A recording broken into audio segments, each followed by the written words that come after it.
Good morning, students. Welcome to FI BCom SEM 1. મારું નામ professor લુસિયા છે. સ્ટુડન્ટ્સ મને લુસી મેડમના નામે ઓળખે છે અને હું તમને જે સબ્જેક્ટ શીખવાડવાની છું તે ઇંગ્લિશ છે. ઇંગ્લિશમાં તમારે આ વર્ષે દીકરાઓ 2 પેપર્સ ભણવાના આવશે. એક પેપરનું નામ છે જનરલ ઇંગ્લિશ, જેની અંદર તમારે ગ્રામર અને ટેક્સ્ટ સવાલ જવાબ પૂછવામાં આવશે. એક ટેક્સ્ટ બુક હશે. અને બીજું પેપર છે કમર્શિયલ કમ્યુનિકેશન, જે હું તમને ભણાવીશ. હવે આ બંને પેપરો જુદા છે અને બંને પેપરમાં જુદી રીતે તમારે પાસ થવાનું રહેશે. હવે આ પેપર અમુક બાળકોને ઇઝી લાગે છે, અમુક બાળકોને ડિફિકલ્ટ લાગે, કેમ કે ઇંગ્લિશ તમારી મધર ટંગ નથી, તમે ઘરે ઇંગ્લિશ નથી બોલતા. એટલે સ્વાભાવિક રીતે આ સબ્જેક્ટમાં તમારે શરૂઆતથી થોડીક વધારે મહેનત કરવાની રહે. એટલે એક પોઝિટિવ એટીટ્યૂડ સાથે કે મને આ ફાવશે જ, મને આ સબ્જેક્ટ આવશે જ, એ પ્રકારના એટીટ્યૂડ સાથે આપણે આજે ભણવાની શરૂઆત કરીશું. હવે સિલેબસ હું નથી લખાવતી. કદાચ હું આશા રાખું કે જલ્દીથી કોલેજ ચાલુ થાય અને હું તમને સિલેબસ લખાઈ શકું. ગયા વર્ષનો સિલેબસ ગયા વર્ષે જ સિલેબસ બદલાયો, એટલે ગયા વર્ષની ચોપડી જો તમને મળી રહે તો તે તમે લઈ શકો છો. એના કરતાં જૂની બુક ન લેવાય, કેમ કે તમને બુક સ્ટોલવાળો કદાચ જૂની બુક ના પકડાઈ દે, કેમ કે આ સિલેબસમાં થોડોક ફેરફાર થતાં ઘણા વર્ષોથી આ સિલેબસ બદલાતો જાય છે. એટલે મને પૂછ્યા વગર કાં તો ટેલી કર્યા વગર વેબસાઇટ પર યુનિવર્સિટીના આપણે બુક ન ખરીદીએ.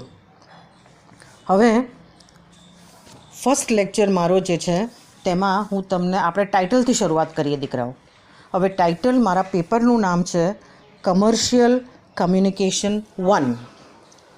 હવે કમર્શિયલ એટલે કોમર્સ, વાણિજ્ય. એટલે જે વસ્તુ કોમર્સથી જોડાયેલી છે તે કમર્શિયલ છે, ઓફિશિયલ. અને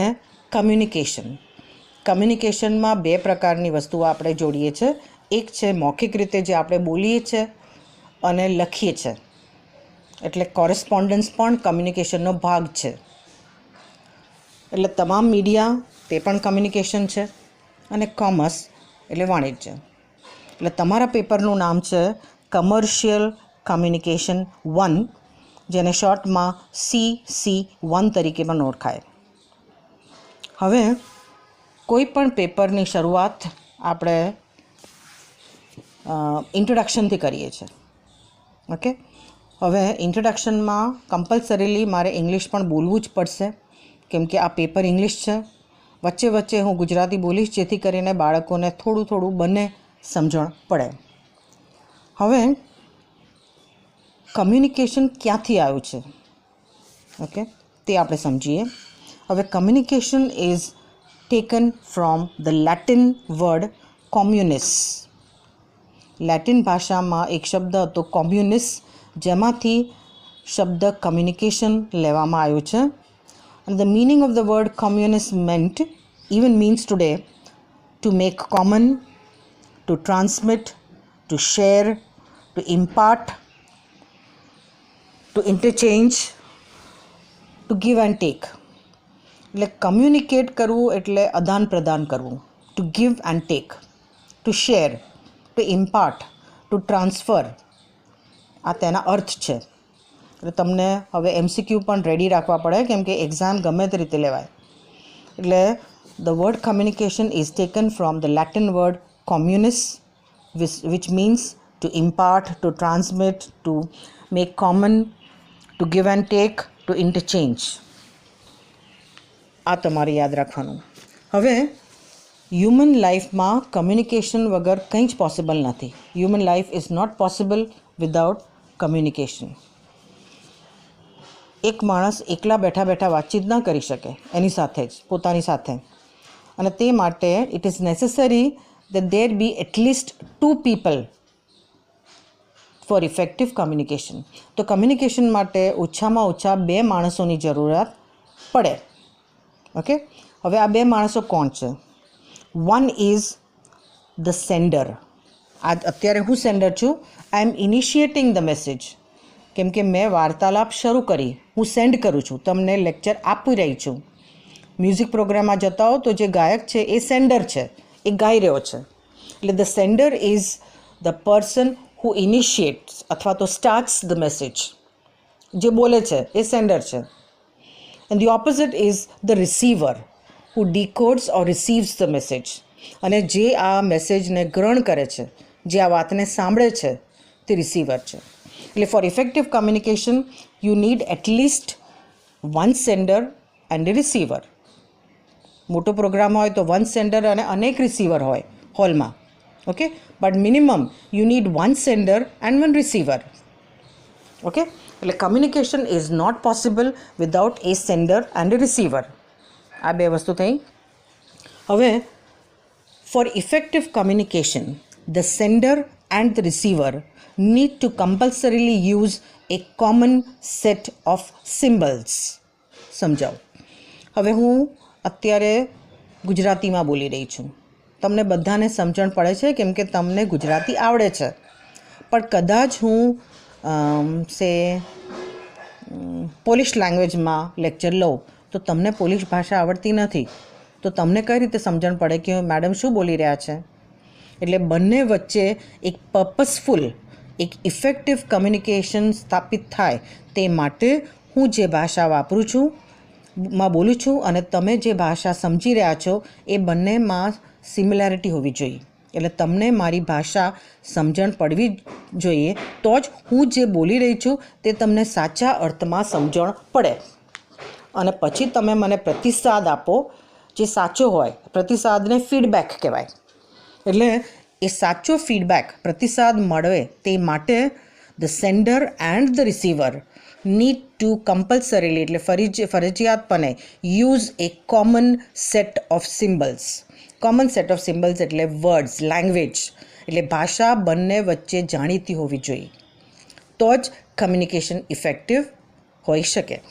એટલે આપણે રિપીટ કરીએ કે કમ્યુનિકેશન લેટિન ભાષાના કોમ્યુનિસ્ટ વર્ડમાંથી લીધેલું છે, જેનું સાદું અર્થ થાય શેર કરવું. હવે શું શેર કરવું? હવે આપણા બે માણસો વચ્ચે શું શેર થાય? લાગણીઓ, ઇમોશન્સ. રક્ષાબંધનમાં your sister ties rakhi to the brother. તેને કંઈ કહેવાની જરૂરત નથી, પણ એ rakhi is a symbol of our love and affection for our brother. આપણે નાના બાળકને પ્રેમ કરીએ છીએ, આપણે વહાલ કરીએ છીએ. મમ્મીને જઈને બહુ આનંદમાં ભેટીએ છીએ, પપ્પાને ભેટીએ છીએ. આમાં કંઈ બોલવાની જરૂરત નથી. ઓકે, એટલે a feeling, it's a sharing of emotion, લાગણીઓ. તમે એકબીજાને હેપી બર્થડે, ગ્રીટિંગ્સ મોકલો છો, વોટ્સઅપ કરો છો. ફિલિંગ્સ એટલે sharing of emotions, feelings. Twitter પર તમને કંઈ ના ગમતું હોય તો તમે તમારી વાત મૂકી શકો છો, ઘંટી બજાવો. એટલે ઓપિનિયન, તમારો અભિપ્રાય. આઈડિયાઝ, બે મિત્રો બેસીને કોઈ પણ એક વાત ઉપર ચર્ચા વિચારણા કરી શકે. આઈડિયાઝ એટલે ઇન્ફોર્મેશન. પેલી દુકાન બહુ સારી છે, પેલું રેસ્ટોરન્ટ બહુ સારું છે, ત્યાં બહુ સરસ પંજાબી મળે છે. ઓપિનિયન એટલે કાં તો આ પ્રવચન મેં સાંભળ્યું, એ બહુ સારું છે, તું આ પ્રવચનને સાંભળજો, તને બહુ સારું લાગશે. એટલે any sharing of thoughts, emotions, feelings, opinions, information is communication. એટલે કમ્યુનિકેશનમાં આપણે શું કરીએ છીએ, શું ઇન્ટરચેન્જ કરીએ છીએ, શું શેર કરીએ છીએ? આપણા thoughts, opinions, information, ideas. Okay, અને આ કયા બે માણસો વચ્ચે? The sender and the receiver. અને ઇફેક્ટિવ કમ્યુનિકેશન માટે what is necessary? A common set of symbols એટલે કોમન લેંગ્વેજ હોવી જોઈએ. હવે આપણે આગળ વધીએ. અને શું જરૂરી છે? ફીડબેક, પ્રતિસાદ. અને આ પ્રતિસાદ કોણ આપશે?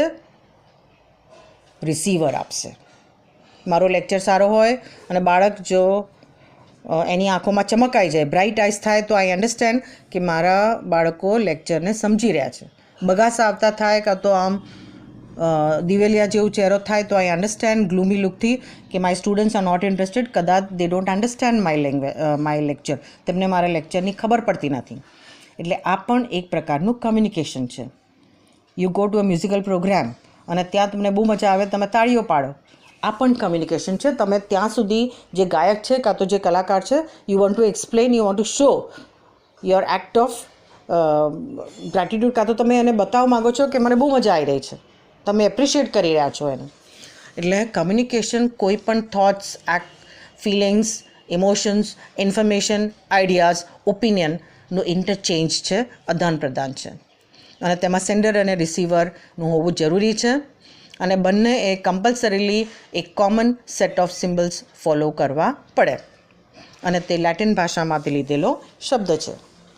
હવે આપણે બીજા પ્રકારની વાત પર આવીએ કે આ સેન્ડર અને રિસીવર વચ્ચે જુદા જુદા રિલેશનશિપ હોઈ શકે. હું ટીચર છું, હું સેન્ડર છું, તમે રિસીવર છો, તમે મારા સ્ટુડન્ટ્સ છો. એટલે તમે જે પ્રકારનો ફીડબેક આપશો તે એક જુદા પ્રકારનો હોય. તમે ઘરે જાઓ છો, તમારા પેરેન્ટ્સમાંથી તમારા પપ્પા કંઈક સેન્ડર છે, કંઈક બોલી રહ્યા છે, તમે રિસીવર છો, તો પપ્પાને જે પ્રતિસાદ આપશો અને જે મને પ્રતિસાદ આપશો તે જુદું છે. એટલે તમે જે પ્રકારનો ફીડબેક આપશો તે કોના ઉપર ડિપેન્ડન્ટ છે કે સેન્ડર અને રિસીવર વચ્ચેનું રિલેશનશિપ શું છે. એટલે the relationship between the sender and the receiver determines the objective, કે આ હેતુ શું છે. તમારા પપ્પાને શું કહેવું છે, તમારા ટીચરને શું કહેવું છે, કાં તો ટીચરને સ્ટુડન્ટને શું કહેવું છે, પપ્પાને દીકરાને શું કહેવું છે, કાં તો દીકરીને શું કહેવું છે. એટલે the relationship between the sender and the receiver is very important to get the required feedback. આટલું સમજો. હવે આપણે ટાઈપ્સ ઓફ કમ્યુનિકેશનને જોઈએ કે આપણે કમ્યુનિકેટ કઈ રીતે કરી શકીએ. હવે સિમ્પલ બે પ્રકારના કમ્યુનિકેશન ટાઈપ્સ છે. એક છે વર્બલ અને એક છે નોન વર્બલ, VERBAL. હવે વર્બલ એટલે વર્બોઝ, જેમાં આપણે વર્ડ્સ, શબ્દો યુઝ કરીએ છીએ. શબ્દો બે રીતે યુઝ થાય, મૌખિક કાં તો લેખિત, ઓરલ અથવા તો રિટન. તો કમ્યુનિકેશનનો પહેલો પ્રકાર વર્બલ અને વર્બલના બીજા બે પ્રકાર ઓરલ અને રિટન. અત્યારે હું લેક્ચર તમારો લઈ રહી છું તો તે ઓરલ કમ્યુનિકેશન આપણે આ બંને વચ્ચે ચાલી રહ્યું છે. પણ સપોઝિંગ લુસી મેડમે તમને પેમ્ફલેટ આપ્યા હોત અને એ તમે ઘરે બેસીને લખતા હો કાં તો વાંચતા હો, તો દેટ ઇઝ રિટન કમ્યુનિકેશન. એટલે communication can either be oral or written, પણ આ બંને come under the umbrella of verbal communication. એટલે વર્બલ કમ્યુનિકેશનના જ આ બે પ્રકાર છે, મૌખિક અથવા તો રિટન. તો શબ્દો છે, તમે કાં તો એને બોલીને વાપરો કાં તો લખીને વાપરો. હવે coming to the next type of communication is non verbal communication. બેરામુંગા સ્કૂલ પાસેથી તમે પસાર થાઓ તો ત્યાં તમે જુઓ કે જે બાળકો બોલી નથી શકતા એ પણ આપણા કરતાં વધારે કમ્યુનિકેશન વાપરે છે, એકબીજા સાથે વાતચીત કરે છે અને બહુ સ્પીડમાં વાત કરે છે. તો how do they communicate without using language? એટલે સીધે એ લોકો જીભથી બોલી નથી શકતા, પણ દે યુઝ સાઇન્સ એન્ડ સિમ્બલ્સ. તેમની આંગળીઓથી સાઇન્સ કરે અને સિમ્બલ્સ કરે, અને આ સાઇન્સ અને સિમ્બલ્સથી તેઓ એકબીજા સાથે કમ્યુનિકેટ કરી શકે.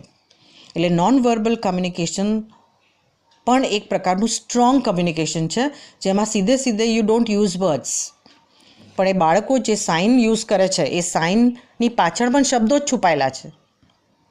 ફોર એક્ઝામ્પલ, આપણે થમ્સઅપ કરીએ, કોઈ સારું કામ કોઈએ કર્યું તો આપણે થમ્સઅપ કરીએ, વેરી ગુડ. તો આ થમ્સઅપ ભલે કરીએ છીએ જે નોન વર્બલ છે, પણ આ થમ્સઅપનું અર્થ વેરી ગુડ થાય. દાખલા તરીકે વી સ્ટેન્ડ્સ ફોર વિક્ટરી. આપણે જીતી ગયા મેચમાં તો વી સ્ટેન્ડ્સ ફોર વિક્ટરી. કાં તો આ મુઠ્ઠી બંધ કે આપણે સાથે છીએ, યુનિટી. તો આ બધા નોન વર્બલ સાઇન્સ અને સિમ્બલ્સ હોવા છતાં તેમની અંદર એક શબ્દ છુપાયેલો છે. For example, dance. હવે ડાન્સમાં કોઈ પણ પ્રકારનો ડાન્સ લો, કથકલી લો, ભરતનાટ્યમ લો, વોટેવર, શિવતાંડવ લો, કે કોઈ પણ પ્રકારનો ડાન્સ લો કે જેમાં જે મ્યુઝિક પર ચાલે છે, દેર આર નો વર્ડ્સ, શબ્દો નથી હોતા કદાચ, ફક્ત મ્યુઝિક પરથી તમે સમજી શકો છો કે આ પ્રેમવાળો ડાન્સ છે કે આ શિવતાંડવ છે કે આ કયા પ્રકારનો ડાન્સ છે. એ જ રીતે તમે જોકરને જુઓ છો તો જોકર કંઈ બોલતો નથી, પણ એનું જે ડ્રેસિંગ છે અને એના બોડી હાવભાવ જે રીતે હાલે છે, ચાલે છે, દોડે છે, કૂદે છે, તો એનું બોડી જે રીતે યુઝ કરે છે એનાથી લાફ્ટર ક્રિએટ કરે છે. એટલે એ પણ નોન વર્બલ કમ્યુનિકેશન છે, which means using your body to communicate. એ લાફ્ટર ક્રિએટ કરે છે. એ જ રીતે ડાન્સ, એ જ રીતે માઇમ, જેમાં આપણે મૂંગા થિયેટરમાં એક્ટ કરીએ છીએ વિધાઉટ યુઝિંગ વર્ડ્સ. એટલે મૂંગા પણ આપણા હાવભાવ ચહેરા પરથી આપણે કમ્યુનિકેટ કરી શકીએ છીએ. Colours, for example when you go to a condolence meeting, તમારા કોઈ બેસણામાં જાઓ તો you don't wear red and green and yellow clothes. લાલ, લીલા અને પીળા કપડાં નથી પહેરતા, એ બ્રાઇટ કલર્સ છે. તો તમે બ્લેક, ગ્રે અને વ્હાઇટ જ પહેરો છો because those are gloomy colours. તમે એ શોક માટેના કલર્સ છે. When you attend a wedding reception, લગ્નમાં કોઈના ત્યાં જાઓ તો you don't wear white or black, you wear reds and greens and yellows. એટલે બ્રાઇટ કલર્સ જે છે તે તમે વેડિંગ એનિવર્સરીમાં કે વેડિંગ રિસેપ્શન પર પહેરતા હો છો. એટલે કલર્સ પણ નોન વર્બલ કમ્યુનિકેશન છે. યોર સ્ટ્રીટ લાઇટ્સ, તમે ટ્રાવેલ કરતા હો અને સ્ટ્રીટ પર પેલી લાલ લાઇટ થાય તો યુ નો કે red light means stop, green means to go and yellow means to gate ready. કોઈને પૂછવાની જરૂર નથી કે સાહેબ આ લાલ છે એટલે શું, બિકોઝ રેડ મીન્સ સ્ટોપ. એટલે રેડ કલર ભલે હોય પણ એની પાછળ સ્ટોપ શબ્દ છુપાયેલો છે જે દરેક વ્યક્તિ સમજે છે. એ જ રીતે પેલા ખોપડીનો નિશાન કે આ ખોદકામ ચાલે છે, અથવા તો ડાયવર્ઝન, અથવા તો બમ્પ છે. આ બધા નોન વર્બલ સાઇન્સ અને સિમ્બલ્સ છે, પણ જેની સાથે જેનો ટેકો, એ કોને ટેકો આપે છે? શબ્દોને. એટલે there are 2 types of communications. One is the verbal, જેની અંદર ઓરલ અને વર્બલ રિટન હોય છે. The second is non verbal, કે જેની અંદર colours, body language, music, hands, gestures. Okay, your body language, when you are very happy, તમે બહુ આનંદમાં હો તો તમે જુઓ કે તમારી ચાલ બદલાઈ જાય છે, તમે કૂદતા ક્યાંક દોડાદોડી કરો છો. કદાચ રિઝલ્ટ આવે અને 2 સબ્જેક્ટમાં ફેલ થયા વખતે એટીકેટી આવી હોય તો તે દિવસે તમારા પેરેન્ટ્સ તમારા ચાલ પરથી ખ્યાલ આવી જાય છે, તમારા મોં પરથી, કે ક્યાંક લોચો છે, અમારું બાળક ક્યાંક 1 કે 2 સબ્જેક્ટમાં ટપ્પી મારીને આવ્યો છે. એટલે યોર બોડી લેંગ્વેજ, તમારા હાથ તમે હલાવો છો. ઓકે, તમારા પગ, તમે જ્યારે ઇન્ટરવ્યૂમાં જાઓ તમારા પગ ઓટોમેટિક હલે બિકોઝ યુ આર નર્વસ. તમે ગભરાટ અનુભવો છો, તમે ટેન્શનમાં છો કે મારું સિલેક્શન થશે કે કેમ. તો યોર બોડી લેંગ્વેજ, તમારી ચાલ, તમે કેટલા કોન્ફિડન્ટ છો. ક્લાસમાં તમે ઈચ્છો તો એ બેન્ચ ઉપર પગ ઉપર કરીને ન બેસી શકો, પણ તમારા સિટિંગ રૂમમાં તમે જ્યારે ટેલિવિઝનની સામે ઘરે બેઠા હો તો તમે પગ ઊંચા કરીને બેસી શકો. એટલે પોસ્ચર્સ, તમે ક્યાં કઈ રીતે બેસો, તમારું ડ્રેસિંગ મેં તમને સમજાવ્યું. કલર્સ, બોડી લેંગ્વેજ, કલર્સ, પોસ્ચર્સ, હાથના જેસ્ચર્સ, આઈ મૂવમેન્ટ્સ.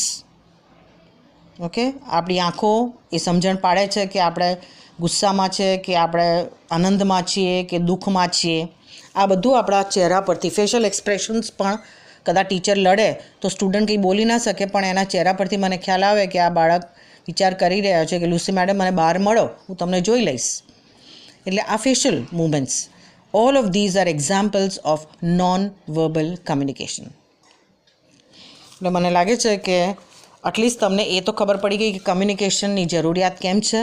કેમ કે દરેક વ્યક્તિના મનમાં કોઈ વાત હોય છે અને each one of us wants to share that secret with somebody else. દરેકના મનમાં જે સિક્રેટ છે, આપણે દરેકને એ સિક્રેટ કોઈની સાથે શેર કરવાની ફરજ પડે જ. આપણે વધારે આપણું દુઃખ કાં તો આનંદ આપણા મનમાં નથી રાખી શકતા, આપણે કોઈની સાથે શેર કરવાની જરૂરત પડે જ. અને that is why communication. The communication is an interchange between the sender and the receiver. અને શું ઇન્ટરચેન્જ મેં તમને સમજાવ્યું, આઈડિયાઝ, થોટ્સ, ઓપિનિયન્સ, ઇન્ફોર્મેશન, આ બધું. હવે when do we use communication, એટલે કયા કારણસર આપણે કમ્યુનિકેશન યુઝ કરીએ છીએ. ઘણા બધા કારણો છે, પણ જેમાં મુખ્ય છે તે હું ટચ કરું છું.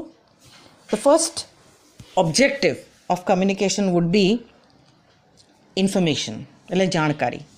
Supposing you want to buy a cell phone, તમારે એક સેલ ફોન ખરીદવું છે અને યોર બજેટ ઇઝ 10,000 રૂપીઝ, તમારું બજેટ 10,000 રૂપિયાનું છે. તો કોઈ પણ દીકરો કે દીકરી કે વ્યક્તિ ફોન ખરીદતા પહેલાં ઇન્ટરનેટ વ્યવસ્થિત રીતે સર્ચ કરી દે અને જોઈ લે કે માર્કેટમાં 10,000ના રેન્જમાં કઈ કઈ કંપનીના ફોન્સ છે. દુકાનમાં જાય એ ત્યાં વ્યક્તિને પણ શોપકીપરને પૂછી લે કે સર ભાઈ મારે 10,000નો ફોન ખરીદવો છે, તો એમાં કઈ કંપનીના ફોન્સ અવેલેબલ છે અને દરેકના ફીચર્સ મને સમજાવો. એટલે યુ આર ગેધરિંગ ઇન્ફોર્મેશન. એટલે આમાં 2 પ્રકારનું કમ્યુનિકેશન ચાલી રહ્યું છે. એ શોપકીપર જે તમને ઇન્ફોર્મેશન આપી રહ્યો છે એ સેન્ડર બને છે.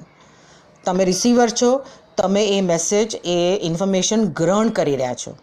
વચ્ચે વચ્ચે તમે સેન્ડર બનો છો, તમે સવાલ પૂછો છો અને સેન્ડર રિસીવર બને છે, એ તમારા સવાલનો જવાબ આપે છે. પણ કોઈ પણ નવો કોર્સ કરવાનો હોય તો તમે ત્યાં જઈને માહિતી મેળવો છો. સરકારી સ્કીમ છે તેની ત્યાં જઈને માહિતી મેળવો છો. બરાબર છે. તો ઇન્ફોર્મેશન, માહિતી, તો કોઈ પણ પ્રકારની માહિતી મેળવવા માટે you use communication. The first objective of communication is to gather information. કોઈ પણ પ્રકારની માહિતી મેળવવા માટે કમ્યુનિકેશન યુઝ થાય છે. આપણે આગળ જતાં સમજાવીશું હું તમને કે કંપનીઝમાં અથવા તો કોમર્સના ક્ષેત્રમાં કમ્યુનિકેશન કાં તો ઇન્ફોર્મેશન કઈ રીતે યુઝ થાય એ જુદું. તમે આ કોલેજમાં એડમિશન લીધા પહેલાં 100% બીજા પાસેથી જાણ્યું હશે કે હું કઈ કોલેજ પ્રિફર કરું, તેના 1, 2, 3, 4 આ બધા કારણસર, અને તે પછી તમે ટીક કરી હોય કે ઓકે હું આ કોલેજમાં જઈશ. એટલે ઇન્ફોર્મેશન. હવે ઇન્ફોર્મેશન પછી આવે છે knowledge. What is the difference between information and knowledge? હવે નોલેજ જ્ઞાન છે, વિઝડમ છે, અને નોલેજ જે તમે મેળવશો remains with you till the end of time. એટલે તમે જીવો ત્યાં સુધી, તમારો ટાઈમ છે ત્યાં સુધી એ નોલેજ તમારી પાસે રહેશે. ફોર એક્ઝામ્પલ, જો તમે કોઈ કોર્સ કર્યો છે ઇન કમ્પ્યુટર્સ અને તમે એમાં ફ્લુએન્સી મેળવી છે, તમે એમાં નિપુણ થઈ ગયા છો, તો એ નિપુણતા તમે છો ત્યાં સુધી એ કમ્પ્યુટરની નિપુણતા રહે. વચ્ચે વચ્ચે ભૂલી જાઓ પણ કદાચ ફરીવાર તમે ઉપાડી લો તો તમને બધું જ યાદ આવી જાય. તો નોલેજ આપણે એ પ્રકારનું જ્ઞાન છે જે બહુ લાંબા સમય સુધી તમારા લાઈફમાં તમારી સાથે રહે છે. ફોર એક્ઝામ્પલ, તમે જે ભણો છો, અમુક ભણતર એવું છે કે જે તમને ગમતું હોય તો તે જીવો ત્યાં સુધી તમે નાનપણમાં યાદ કરેલી કવિતાઓ આજે પણ યાદ છે તમને, અને એ કદાચ તમે એપ્લાય પણ કરો છો કે હા આજે તો એ કવિતા પેલા કવિએ લખેલી ત્યારે નાનપણમાં આજે કેટલી સાચી છે. એટલે નોલેજ. કોઈ ધર્મગુરુનું પ્રવચન, હિન્દુ, મુસ્લિમ, ક્રિશ્ચન, વોટેવર, ધર્મગુરુનું પ્રવચન સાંભળ્યું છે અને એ તમે સાંભળશો, તમારા લાઈફમાં ઉતારશો, એ નોલેજ છે. એટલે નોલેજ. અથવા તો તમે કોઈ પણ સીવણ ક્લાસ હોય કે કુકરી ક્લાસ હોય કે કમ્પ્યુટર ક્લાસ હોય, આ બધા નોલેજ બેઝડ વસ્તુઓ છે, જ્ઞાન છે, જે તમે તમારી લાઈફમાં ઉતારો છો. 10,000ના ફોનને ખરીદતા સુધી તમે ઇન્ફોર્મેશન મેળવો છો, પણ જે ક્ષણે તમે 10,000નો ફોન ખરીદો છો તે પછી તમારે એ 10,000માં કઈ કઈ કંપનીઓ છે એવું યાદ રાખવાની જરૂરત રહેતી નથી. પણ નોલેજ, ઇંગ્લિશ શીખો, કોઈ પણ નવી લેંગ્વેજ શીખો, કોઈ પણ કળા શીખો, પછી તે સુથારી કામ હોય કે કાર્પેન્ટ્રી હોય કે પ્લમ્બરિંગ હોય કે ઇલેક્ટ્રિશિયનનું કામ હોય, કોઈ પણ નોલેજ એ તમારી સાથે તમારા લાઈફમાં કાયમી રહે એને નોલેજ કહેવાય, જેની અસર તમારા લાઈફ પર પડે. એટલે કમ્યુનિકેશનનો સેકન્ડ ઓબ્જેક્ટિવ નોલેજ છે, અને આ બંનેમાં બેઝિક ડિફરન્સ છે કે જાણકારી હોવી અને નોલેજ હોવું, આ બંનેમાં ડિફરન્સ છે. થર્ડ છે એડવાઇસ. એડવાઇસ એટલે કે સલાહ.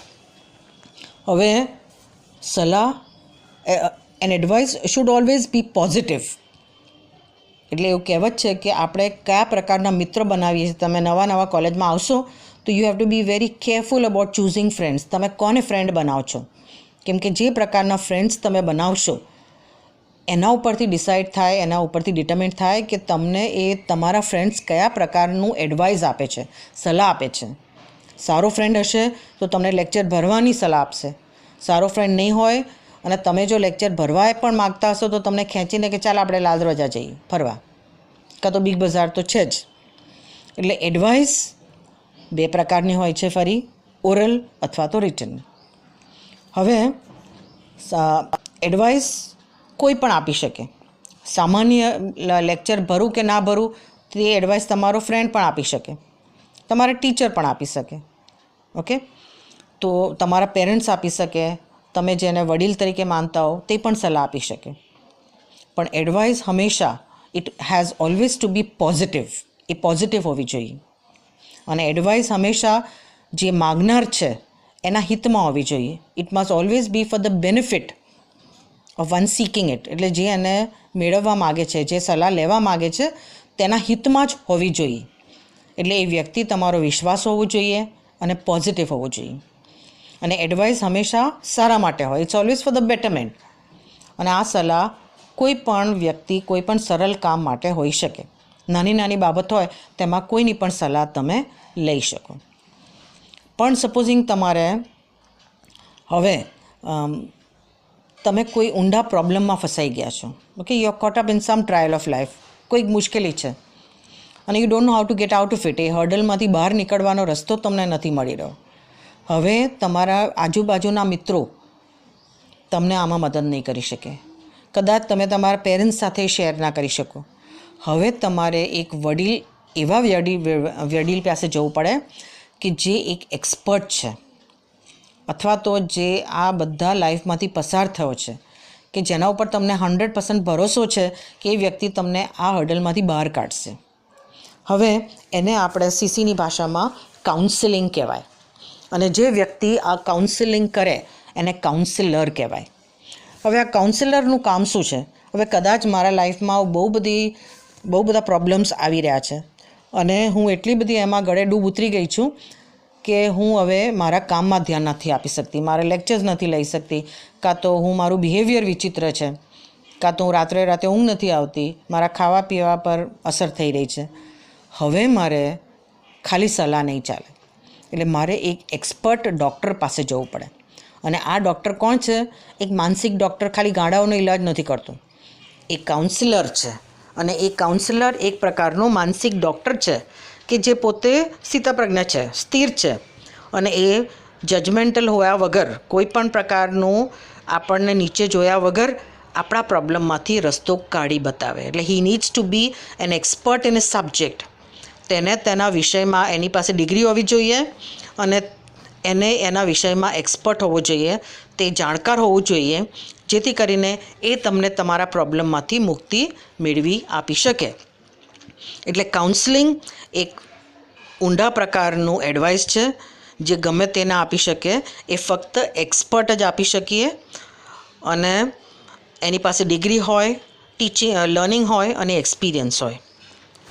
એટલે કાઉન્સલિંગ ત્યારે કરવાની આવે કે જ્યારે તમારે ફોર એક્ઝામ્પલ 12th પછી મારે શું કોર્સ પસંદ કરવો, કાં તો ગ્રેજ્યુએશન પછી મારે કયા ફિલ્ડમાં જવું.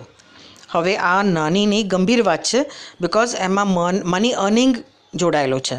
એના પછી તમે બજારમાં જશો, તમે કમાણી કરવાના હેતુથી ઉતરશો, એટલે તમને કયા ફિલ્ડમાં પૈસા મળશે, કાં તો તમે કયા ફિલ્ડમાં અનુકૂળ થશો, એના માટે you need to go to counsellor. એ કાઉન્સિલર જાણશે કે તમે શેમાં સારા છો અને એ પ્રમાણે તમને સલાહ સૂચન આપશે.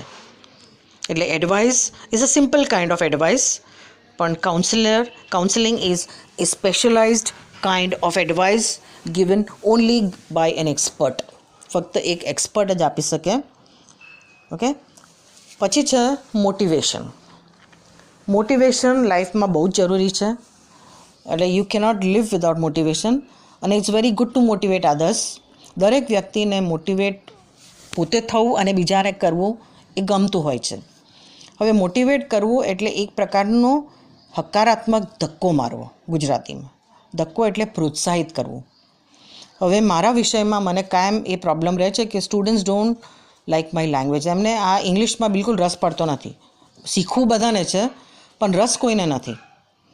Because they think English is a very difficult kind of a language. It's a difficult subject to learn. કે આ સબ્જેક્ટ એટલું અઘરું છે કે અમને ખબર જ નહીં પડે, અમને ગોખાશે નહીં, અમને આવડશે નહીં. હવે એવા બાળકોને હું મારા પોતાનું એક્ઝામ્પલ સેટ કરું. I tell them that I am a non-Gujarati and still I can speak fairly good Gujarati. એટલે હું ગુજરાતી નથી પણ હું ગુજરાતી બોલી શકું છું. હું શીખી છું તમારા આ જ રીતે જેમ તમે ઇંગ્લિશ શીખો છો એ જ રીતે હું ગુજરાતી શીખી છું મારા ફ્રેન્ડ્સ પાસેથી, અને આજે હું ગુજરાતીથી જ તમને ભણાવી રહી છું. એટલે Gujarati is more difficult than English. તો ગુજરાતી હું બોલું તો મારા બાળકો કેમ ઇંગ્લિશ ના બોલે? હવે આ વાક્યથી મેં તમને શું કર્યા? મોટિવેટ કર્યા, પ્રોત્સાહિત કર્યા કે નહીં, તમે પણ બાળકો ઇંગ્લિશ સારું અને ફ્લુએન્ટલી શીખી શકો છો. ઓકે, તમે પાર્ટિસિપેટ કરો, તમે એકબીજા સાથે થોડું થોડું તૂટેલું ફૂટેલું અંગ્રેજી બોલો તો you can master the language. એટલે મેં તમને મોટિવેટ કર્યા. તો કંપનીમાં બધા જ મેનેજર્સ પોતાના વર્કર્સ અને કોવર્કર્સને મોટિવેટ કરે, કેમ કે એમની પાસેથી સારું કામ કરાવવાનું છે.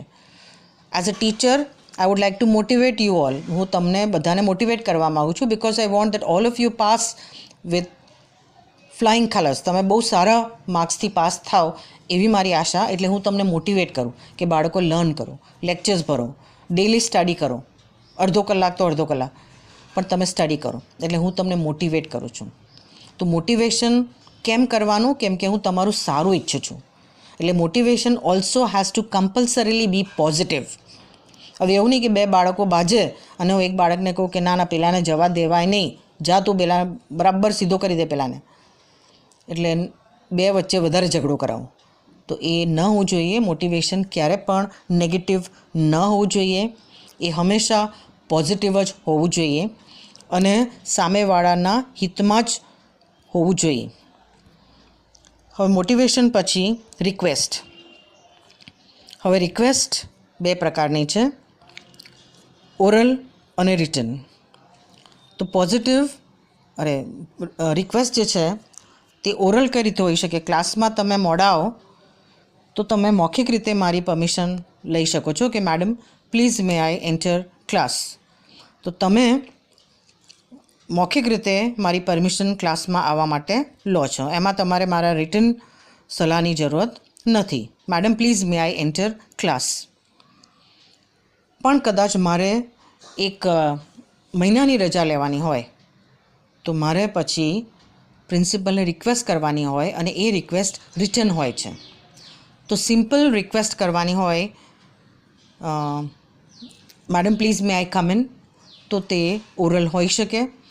પણ જો ગંભીર વાત હોય, કાં તો લાંબી વાત હોય અથવા તો ઓફિશિયલ વાત હોય તો તમારે રિટન રિક્વેસ્ટ જ કરવાની રહે. હવે રિટન રિક્વેસ્ટ કોણ કરે? અપર ઓથોરિટી એના નીચે એના જુનિયરને, એ ઇન્ફિરિયર જે હોય એ સુપિરિયરને કરે. પટાવાળો જે છે એ રિક્વેસ્ટ કોને કરે? પ્રિન્સિપલને. પ્રિન્સિપલ પટાવાળાને રિક્વેસ્ટ ના કરે સામાન્ય રીતે. એટલે એમાં ગ્રાફ તમારે યાદ રાખવાનું, અપવર્ડ અને ડાઉનવર્ડ. અપવર્ડ એટલે નીચેથી ઉપર અને ડાઉનવર્ડ એટલે ઉપરથી નીચે. હવે મોટિવેશન કોણ કરે? ઉપરવાળા નીચેને કરે, એટલે અપવર્ડ્સ ટુ ડાઉનવર્ડ્સ. રિક્વેસ્ટ કોણ કરે?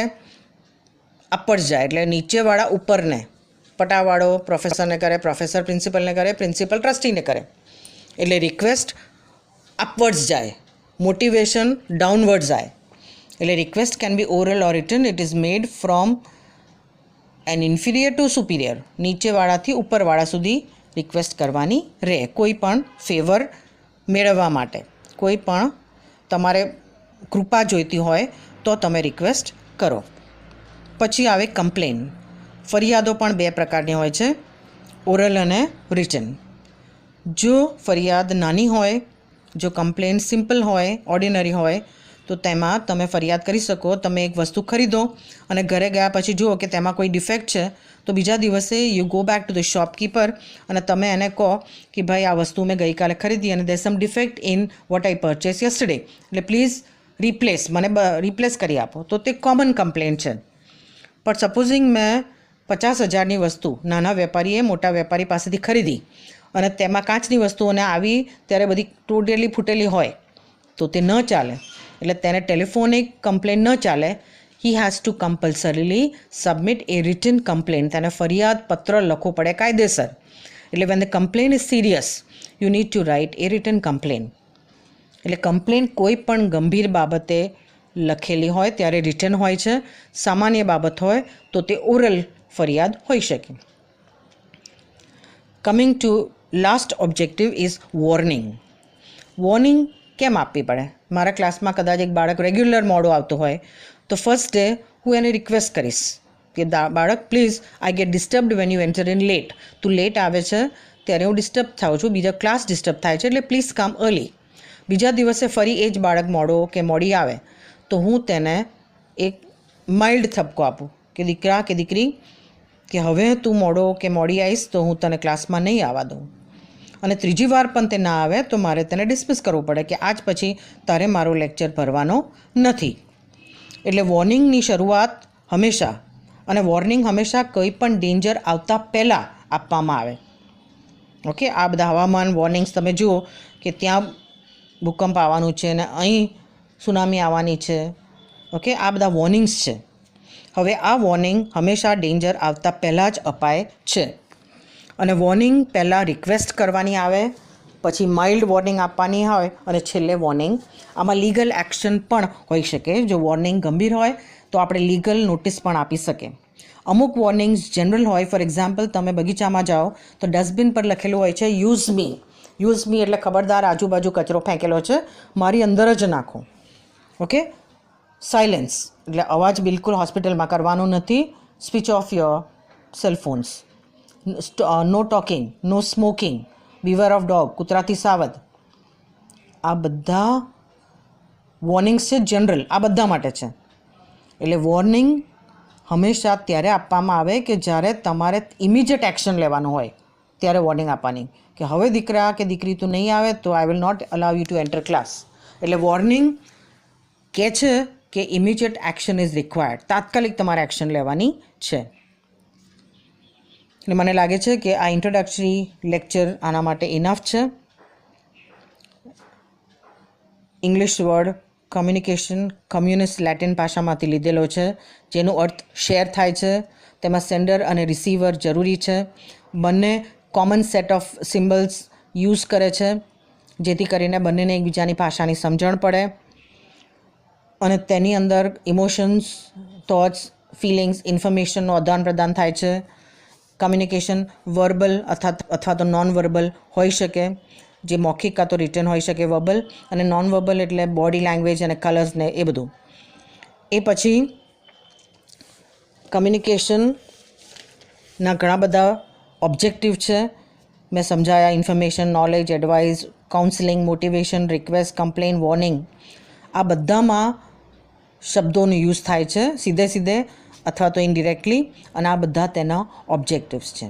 એટલે આજના યુગમાં કે જ્યાં કમ્યુનિકેશન બહુ જ જરૂરી છે, ઘણા બધા બાળકો એકબીજા સાથે કમ્યુનિકેટ જે ન થતા હોય તે ઘણા બધા સ્યુસાઇડ કમિટ કરતા હોય છે. એટલે ઇફેક્ટિવ કમ્યુનિકેશન આજે બહુ જ જરૂરી છે. તમે કોની સાથે કમ્યુનિકેટ કરો છો એ પણ જરૂરી છે. પોઝિટિવ વ્યક્તિ હોય તો તે તમને સાચા માર્ગે લઈ શકે અને તમારું જે કમ્યુનિકેશન છે તે ગોલ ઓરિએન્ટેડ અને પર્પસફુલ થાય. પર્પસફુલ એટલે સારા હેતુથી કરેલી વાતચીત, અને ગોલ ઓરિએન્ટેડ એટલે તમે લાઈફમાં જે ધ્યેય પ્રાપ્ત કરવા માગો છો એ ધ્યેય સુધી જે તમને કમ્યુનિકેશન લઈ જાય, તમને વધારે સારો માણસ બનાવે, એ કમ્યુનિકેશન જ સાચું કમ્યુનિકેશન કહેવાય. આની સાથે હું મારો લેક્ચર 1 લુસી મેડમ હું જે છું, હું મારો લેક્ચર નંબર 1 કમર્શિયલ કમ્યુનિકેશનનો એન્ડ કરું છું. Thank you. Have a nice day.